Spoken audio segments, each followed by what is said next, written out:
Good morning, good morning, good morning.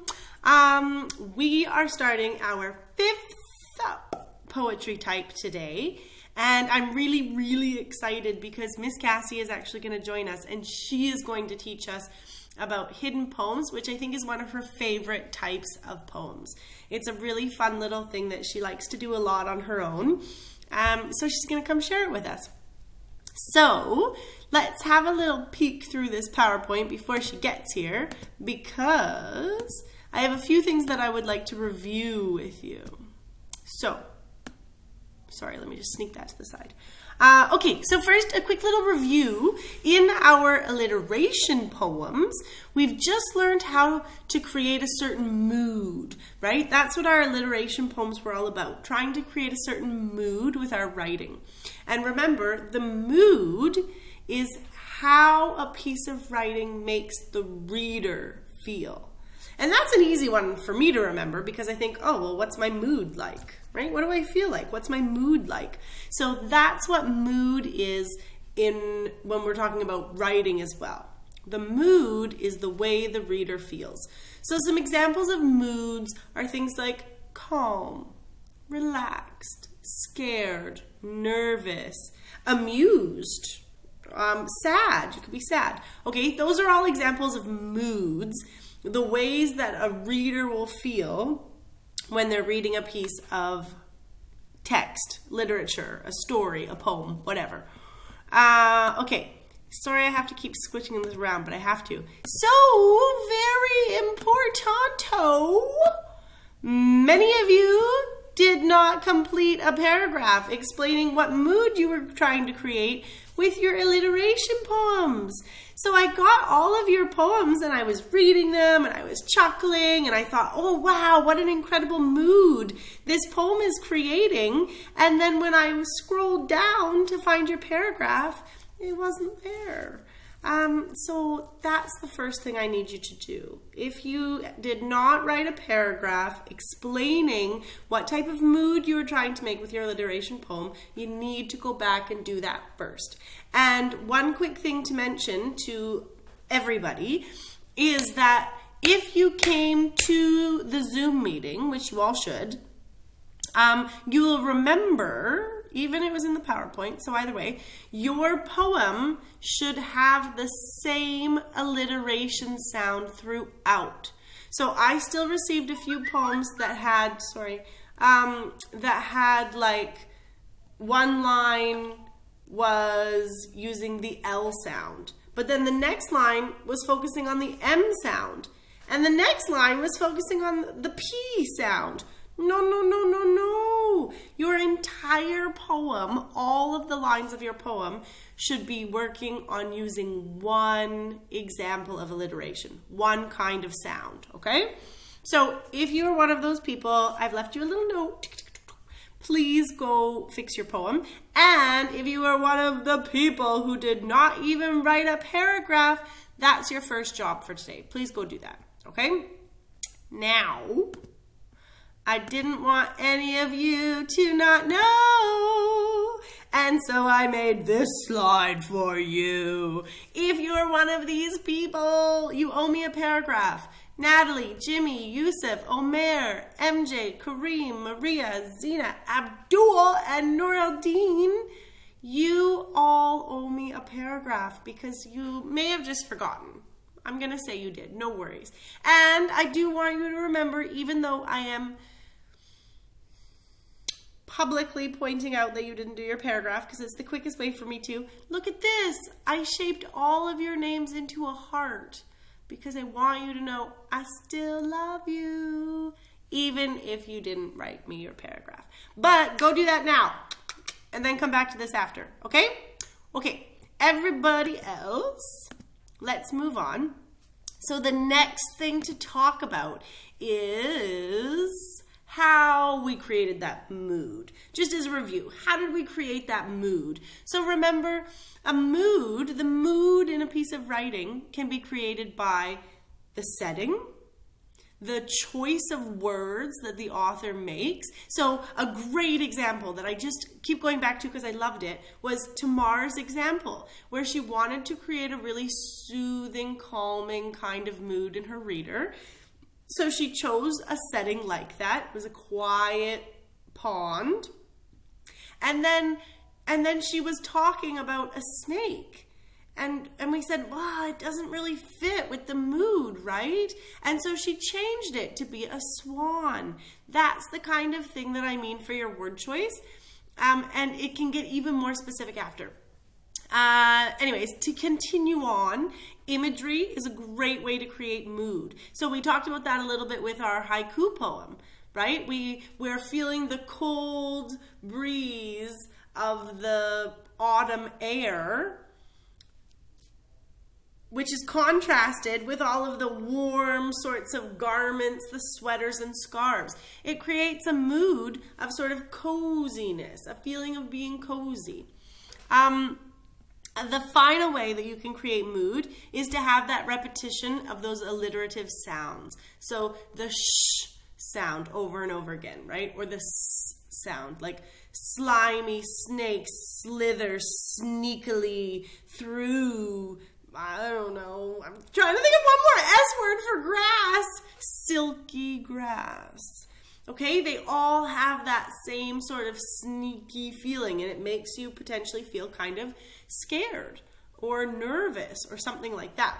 So these are all wonderful ways that we can start to create mood in our writing, okay? And some of you, many of you, did such a good job of this, especially some of the people who didn't write their paragraph explaining the mood in their poem did a really good job of this. So that's the next step. Just go back in and explain what a great job you've done to create a certain mood with your poem, okay? Now, the next step, the next thing to talk about with poetry or anything is tone. We're going to add tone now. And tone and mood, they get confused with each other a lot, but they are not the same. Because the tone of a piece of writing is how the author feels about that subject. How does the author feel about the subject? And the way that I like to remember this is I think tone of voice. If somebody talks to you in a certain tone of voice, you can tell how they feel about you or whatever they're talking about, right? If they say like, I'm so excited to go to the beach, I can't wait. Or they say, I'm so excited to go to the beach, I can't wait. You can tell right away how they actually feel about going to the beach, right? And this is the same way that tone works in a piece of writing. So again, the tone of a piece of writing explains how the author feels about the subject, okay?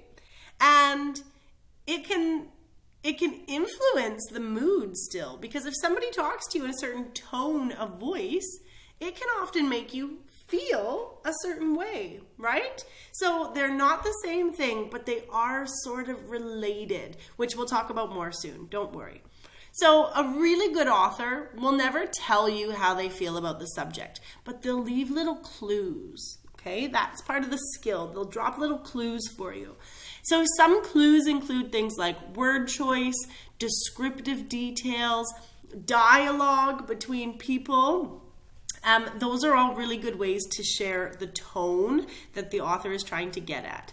And examples of tone are things like being disapproving or angry or frustrated or disgusted or just bored. Those are all really good examples of tone. And the way that I think about that, again, is the tone of voice. You can tell from a person's tone of voice if they are disapproving of what you're doing, or if they're excited about what they're doing, or really frustrated by it, okay? So that's tone. Now, let's pop down here, and let's just give it a little bit of a shot. So if I read you these two things, and you know what? I wish that I'm so slow at stuff like this. But I wish that I'd thought of this earlier. Right now I'm trying to make my words black, so that you have to think about it for a second. Oh gosh, my video, it's destroyed now. I'm sure that maybe you had a chance to have a peek at that. But whatever, I tried. So I'm going to read you these two little pieces of the poem, separate poems about the same subject, and see if you can kind of figure out how the author feels about this thing. So in my first example up here, my bed lies there, soft and sweet, a lovely place to rest my feet. The blankets sit perfectly neat, inviting me to take a seat. How does the author seem to feel about their bed in this example? What do you think? Like, how do they feel about it? We've got some descriptive words, right? It's soft and sweet. It's a lovely place. The blankets are perfectly placed. They're neat. And it's inviting this person to come hang out. That sounds to me like they feel pretty good about their bed. They're appreciative, they're loving, they're proud of their bed, basically, right? This is a lovely little poem appreciating their bed. Now, let's look at the next one. The same subject, it's still about their bed. Imagine it's a different poem, but it feels different, okay? So, my bed lies there, a rumpled mess, the sight of which could not impress. I spend too much time there, I confess. My goal is always to spend less. How does the author feel about their bed in this example?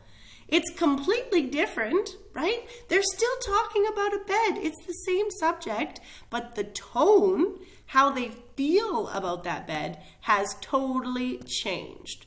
So in this one, boom, check out those skills. In this one, they seem kind of ashamed of their bed, right? They're embarrassed. They're maybe guilty about how much time they spend there because, oh shoot, if we look at some of the words they've chosen in this one, it gets kind of clear, right? Their bed is a rumpled mess. They're describing their bed as a mess, right? The sight of which could not impress. They say nobody would be impressed by my bed. It's a big mess. I spend too much time there, I confess. So they are not pleased that they're spending so much time in their bed, and their goal is always to spend less time there. Totally different tone in these two descriptions of this one person's bed, right? So this is how we use those little details to really tell the reader how we feel about a subject. Okay? I wrote those two little poems. I hope you like them. Also, when we have our chat, let's hear what kind of bed you have. Which of these two ways are you feeling about your bed right now? Because I have to say that sometimes I'm really 50% this person, and sometimes I'm 50% this person. I'm feeling sad about my bed. And right now, I've been going on lots of walks, and my bed always seems to have just a little bit of sand in it now, which I find very annoying. And I do lots of shaking, and I wash my sheets, and then right away, little bits of sand to get back in there. So at our next chat, tell me which person you are. Is your bed soft and sweet? A really nice spot to take a seat? Or is your bed starting to feel a bit like a rumpled mess where you spend too much time? Let me know at our next meeting. Okay, last little piece of info for you here. So, as mentioned, Miss Cassie is joining us today to write one of her favorite types of poems with us. She will be coming on at 11 a.m. You need to be at that Zoom meeting because she's going to show you live how to write this poem. And they're really, really fun. I'm also actually going to add Nerdle. I need to add a slide to my slideshow. I'm just going to do it right now. But first I'll talk about this one. So you're all going to receive a subject, okay? And then you're going to create a poem based on how we tell you this special method about that subject. And my hope for you is that you'll be able to actually create a particular tone while you do this. So all of your poems will be kind of like the poem about the beds. All of your poems will be about the same subject, but how you feel about that subject could be vastly different. Like you could all write such a different poem because you're feeling the tone that you choose to talk about that subject will be totally different. So I'm really excited. I'm really excited, you guys. We're going to meet up at 11 to write the poem, and then we're going to meet again at 1 p.m. to all share our poems and try to figure out what the tone is. So I'm going to pop to the next slide now. And sorry I'm doing this on the fly here. Things you will need, because I didn't make this slide, but it's kind of important. So you will need a page from an old book or magazine. Okay? You need a page that you're okay to rip out of a book. So maybe a book that has already had some trouble, maybe it got attacked by water, or you've lost a page or two, or something like that. Not a book that you love, not a book off your mom or dad's bookshelf, not a really special and sacred book, okay? But we need a page from an old book or a magazine. That's number one. The next thing that you need is a felt tip marker of some type. So a really like a thin black felt tip marker if you have it. If you don't have black, blue would be okay. If you don't have any of those things, just a black pen would be okay. You're also going to need a pencil. I'm going to say, and a pencil. And the last thing would be like a thicker Sharpie. I'm going to say of multiple colors. So a thicker Sharpie is pretty specific, but any kind of marker would really do. And the more colors you have, the more fun you might have with it. Because we're going to get to do a little bit of decorating and drawing and stuff because it's Miss Cassie. So what did you expect? So these are the things that you'll need. You need a page from an old book or a magazine. You need a felt tip marker. And a pencil, so a thin sort of tipped marker of some kind, and then you need a thicker few markers. Colors would be better, but if all you have is black, that's okay too. These are the things you need. I have a sneaking suspicion that this has turned into a long video. So sorry, I was just checking. I thought maybe I hadn't been recording. So I will see you at 11 a.m. and we'll work through this new poem type together. Okay? See you soon. Have a good one.